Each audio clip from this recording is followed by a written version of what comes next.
IPhone 17 bro துபாயில் வந்து வந்துருச்சா அதான் பார்க்க போகிறோம். மாடல் வந்து அட்லீஸ்ட் டெமோ பீஸ் வந்து வச்சிருக்காங்கன்றது செக் பண்ணிட்டு உங்களுக்கு நான் வந்து சொல்கிறேன்.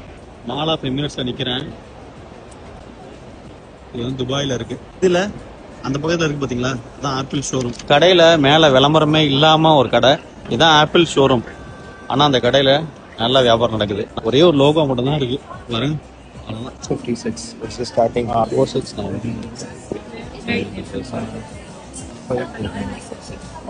17லாம் இல்லைங்க, எல்லாமே வந்து 16 தான் இருக்கு. 16 நல்லா இருக்காதா? ஆப்பிள் ஷோரூம்ல கேட்டாச்சு. 17 ப்ரோ வந்து இப்போதைக்கு பார்த்தீங்கன்னா டெமோ பீஸும் பார்த்தீங்கன்னா கிடையாது. இதோட டெமோ பீஸ் என்னைக்கு வரும்னா செப்டம்பர் 19. ஆப்பிள் ஃபோன் வாங்குறதுக்காக பார்த்தீங்கன்னா ஆஃபீஸ் போவாதுன்றாரு. நல்லா இருக்காதுங்க. ஆப்பிள் ஃபோன் ரிலீஸ் ஆகுதுன்னா கம்பெனி அந்த கம்பெனிக்கு ப்ராஃபிட்டுங்க, நமக்கு என்னங்க இருக்கு. லீவை போட்டு என்னோட வேலையை வந்து ஒன்று மக்களே லீவ் போட்டு ஐஃபோனை காட்ட சொல்கிறாப்புல. நான் உங்களுக்கு முடிஞ்சா வந்து நெக்ஸ்ட் வீக்ல உங்களுக்கு நான் வந்து கேப்சர் பண்ணிட்டு போடுறேன். ஆப்பிள் ஃபோனு 4699 கிராம்ஸ்ல இருக்கு. 256 GB 17 ப்ரோவோட பிரைஸ். அந்த பிரைஸ் எல்லாமே நீங்க நெட்ல பாத்துக்கலாம். எத்தனை பேர் ஐஃபோன் வாங்க போறீங்க? இல்ல அதெல்லாம் இல்லப்பா நான் நார்மலே போதும்பா அப்படின்னு கமெண்ட் பண்ணுங்க.